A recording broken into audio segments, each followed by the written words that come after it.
PKS masa bisa kejang-kejang cuma karena Kaisang, ditulis oleh Syardi dari siwar.com.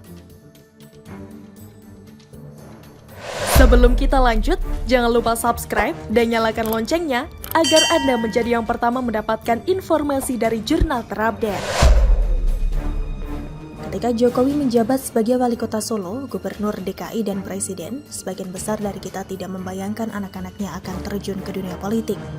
Dua anak laki-lakinya yaitu Gibran dan Kaisang adalah pebisnis, tidak ada latar belakang politik. Tapi politik itu sendiri sangat dinamis, apa yang tidak mungkin bisa terjadi. Inilah yang membuat Gibran terjun ke politik dan mencalonkan diri sebagai wali kota Solo. Menang pula dengan angka kemenangan yang besar. Dan baru-baru ini Kaisang juga dikabarkan berminat untuk terjun ke dunia politik menyusul Jokowi dan Gibran. Ini juga mengejutkan karena Gibran punya banyak lini bisnis yang menyita waktunya. Kabar disampaikan langsung oleh Gibran, semuanya kaget termasuk Gibran dan Jokowi sendiri. Ini baru wacana, tapi sudah ada yang kepanasan. Siapa lagi kalau bukan Partai PKS? Ketua DPP PKS Mardhani Alisera mendengar kabar ini dan membuat komentar sampah. Dia meminta supaya dibuat aturan di mana keluarga inti seorang presiden dilarang maju dalam pemilihan umum. Alasannya adalah seorang anak presiden akan punya keistimewaan khusus dibandingkan calon lain. Dia maunya ada aturan khusus untuk memastikan pemilu yang adil bagi semua orang. Ini komentar orang sakit hati. Patokannya adalah apakah ada undang-undang yang secara tegas menyatakan bahwa anak-anak dan famili 100 dari keluarga presiden tidak boleh ikut pemilu? Tidak ada kan?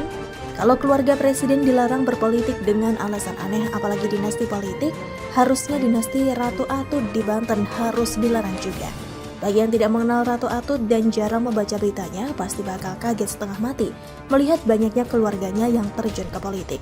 Lucunya lagi, meski nama baik Ratu Atut sangat jelek di mata masyarakat, tapi keluarga ini tetap berjaya di politik. Aneh tapi nyata. Kalau menurut logika PKS harusnya teriak keluarga inti Ratu Atut tidak boleh ikut pilkada. Keluarganya punya keistimewaan yang tidak dimiliki kontestan lain. Atau kalau mau lebih gampang, AHY juga tidak boleh ikut pemilu juga karena bapaknya dulu adalah presiden. Tapi seperti yang kita tahu, PKS bermuka dua dan sering munafik. Setahu saya PKS tidak pernah meminta agar dibuatkan aturan khusus untuk meredam keluarga Ratu Atut ikut berpolitik. Kenapa tidak sekalian melarang keluarga Amin Rais ikutan berpolitik juga? Kenapa hanya keluarga Jokowi yang didiskriminasi? Seolah keluarga Jokowi punya utang besar ke PKS dan belum lunas, sehingga PKS gampang emosian dan baperan seperti anak kecil. Di sini kita bisa simpulkan PKS panik dan kepanasan dengan kiprah keluarga Jokowi. Saya yakin PKS paham kalau keluarga Jokowi sangat dihormati dan disegani. Track record mereka bersih.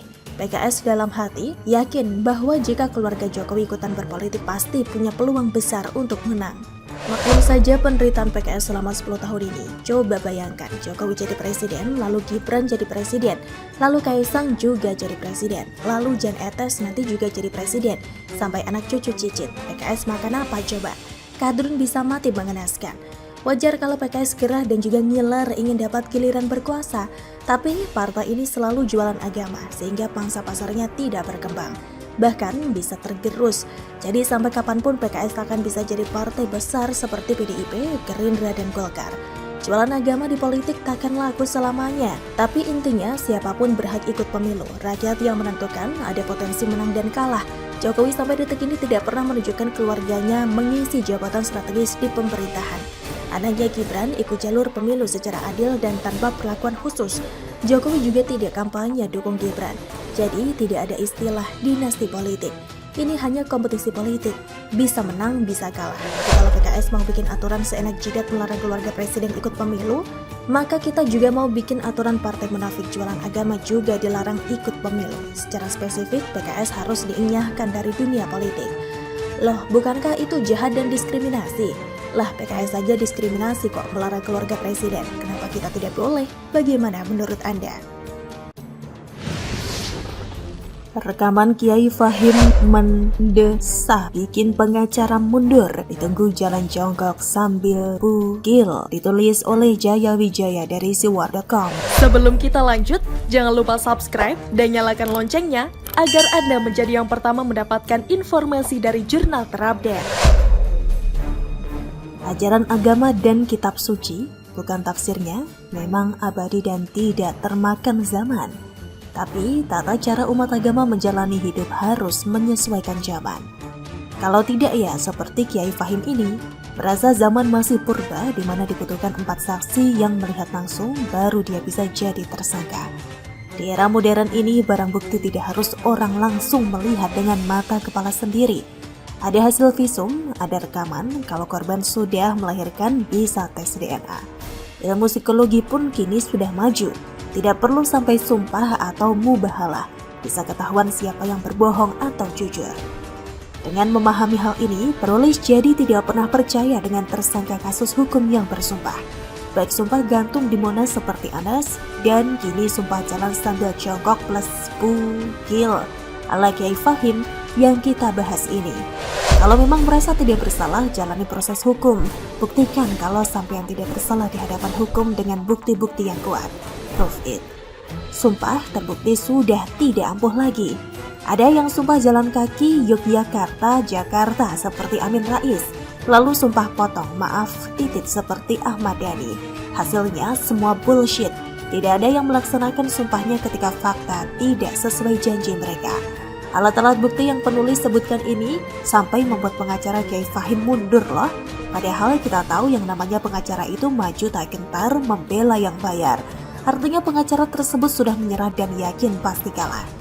Jadi terbukti kalau alat-alat bukti saat ini jauh lebih akurat ditambah ilmu psikologi yang semakin maju membuat tersangka sulit berkelit. Kalau zaman dahulu harus 4 saksi karena agar saling mengonfirmasi. Kini cukup 1-2 saksi ditambah ilmu psikologi untuk membuktikan pelaku bersalah. Mempertahankan situasi ini malu, lebih baik kita mundur. Tutur didik. Komentar penulis, siapa yang tidak malu? Sudah pelakunya kiai yang paham agama, pandai mengkritik ulama lain khususnya ulama NU, malah cabul dan menutupi cabulnya dengan sumpah palsu yang tidak mungkin dilaksanakan. Tapi bagaimanapun janji adalah janji, maka penulis mengajak pembaca untuk menagih janji Kiai Fahim. Kira-kira kapan ya mau jalan jongkok sambil bugil? Ingat loh, janji itu kalau tidak dilaksanakan ibarat hutang. Nanti di akhirat akan dimasukkan ke neraka yang apinya hitam. Karena api hitam itu adalah api paling panas. Ya cocoklah buat oknum kiai yang paham agama, tapi ternyata cabul dan doyan mengucap janji palsu. Begitulah kura-kura. Bagaimana menurut Anda?